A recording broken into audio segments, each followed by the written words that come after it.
Eccoci qua ragazzi, salve a tutti, bentornati sul canale. Ovviamente seconda giornata di Champions che parte oggi e ci vedrà impegnati domani sera con lo Sporting al Maradona. Conferenza stampa di mister Antonio Conte e Juan Jesus. Abbiamo saputo qualcosina in più sulle condizioni di Spinazzola e Olivera. Ovviamente le domande su De Bruyne, ma sapevamo perfettamente che non aspettavate altro che questa conferenza stampa per cercare di montare un caso che non c'è. Ve l'ha ribadito Antonio Conte, ve l'ha detto anche Juan Jesus. Facciamo il punto della situazione andando ad analizzare poi l'avversario, perché dalla conferenza stampa non è uscito praticamente niente su come sta lo Sporting, come si presenterà lo Sporting e quant'altro. Fatemi sapere la vostra qui sotto nei commenti, iscrivetevi al canale se volete attivando la campanellina così restate aggiornati in maniera cronologica. Se vi piace questo video un bel like, fa piacere al sottoscritto e diamo come sempre una mano all'algoritmo.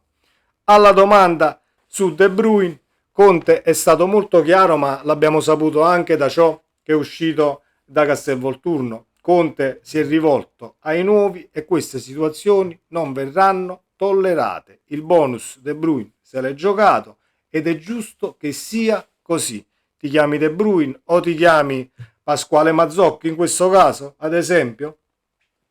Non va bene. Sei uscito perché il Napoli doveva mettersi diversamente a livello tattico in campo, due esterni, quindi si toglie un centrocampista e vista che la prestazione poi in quel di Milano è stata tra virgolette normale, non è che stiamo togliendo poi il migliore in campo, quello che stava facendo la differenza, quello che al limite poteva portarti la vittoria in quel di San Siro, perché ho anche letto De Bruyne non si toglie mai dal campo, De Bruyne deve restare in campo, eri in 11 contro 10, eccetera, eccetera. Ragazzi, io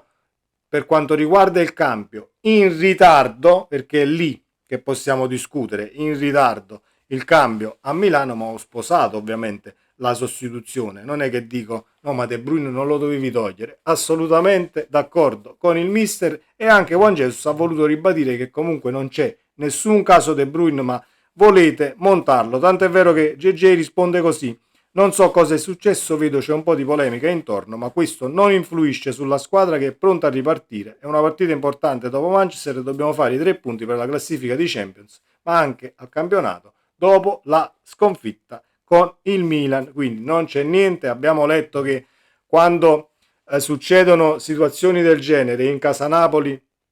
abbiamo letto un titolone, multa per De Bruyne, non c'è nessuna multa, ma il Napoli diciamo che ne esce da queste situazioni facendo pagare una cena al diretto interessato per tutta la squadra. È anche una maniera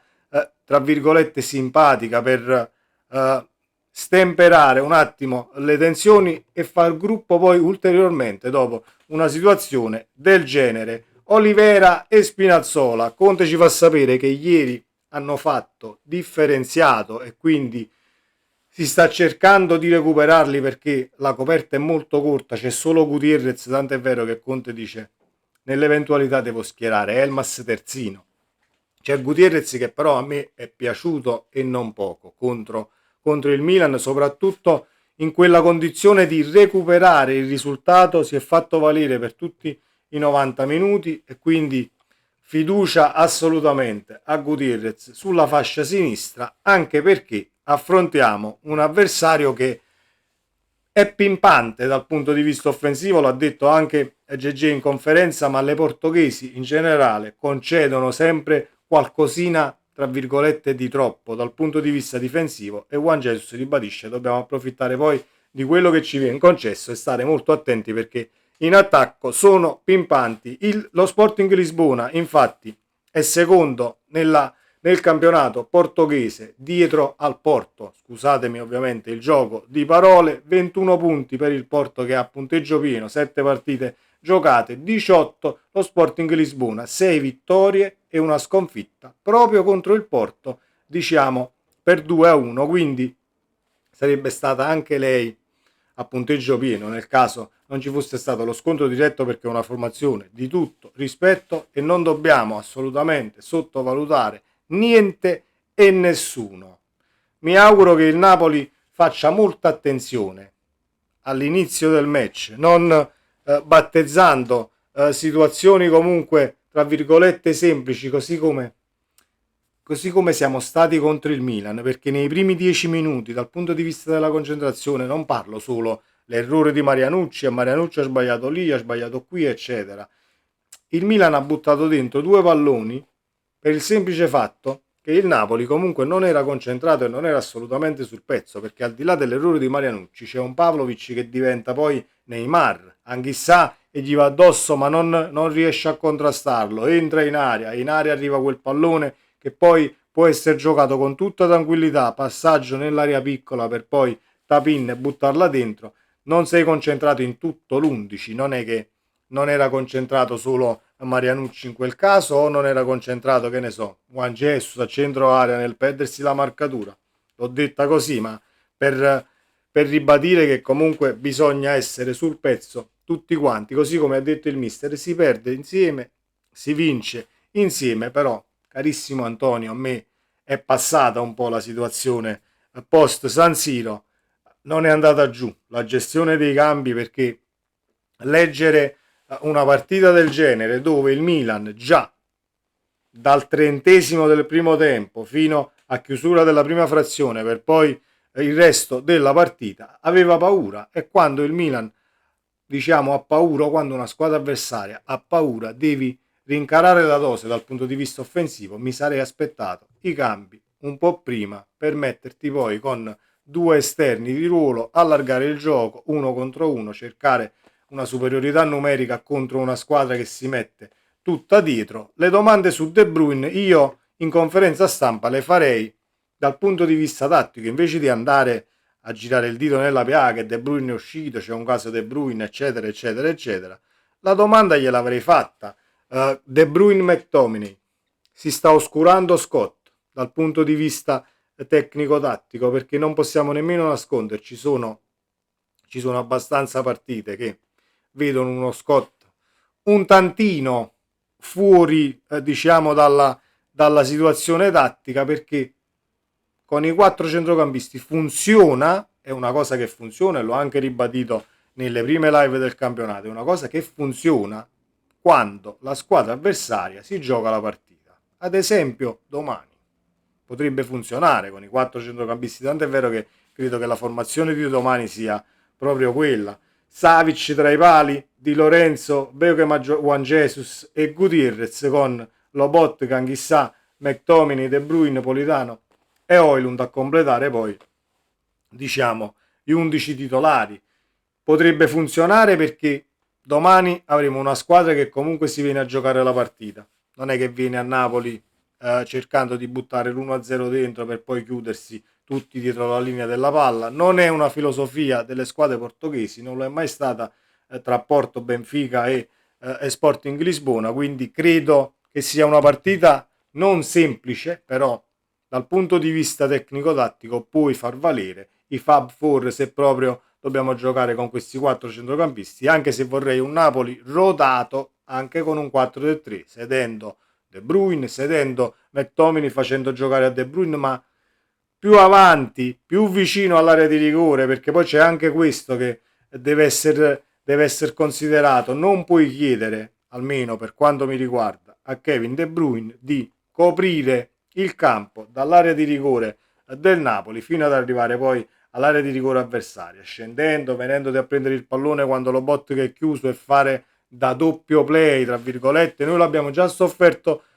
diciamo in epoca garziana, questo doppio play, quando Garzia disse dobbiamo trovare alternative eccetera, quindi Anghissà arretrato a mo' di doppio play e noi soffrivamo comunque, e si sta rivelando una situazione simile anche dal punto di vista dei gol presi, perché poi il Napoli imbarca inevitabilmente perché ti sbilanci e non sei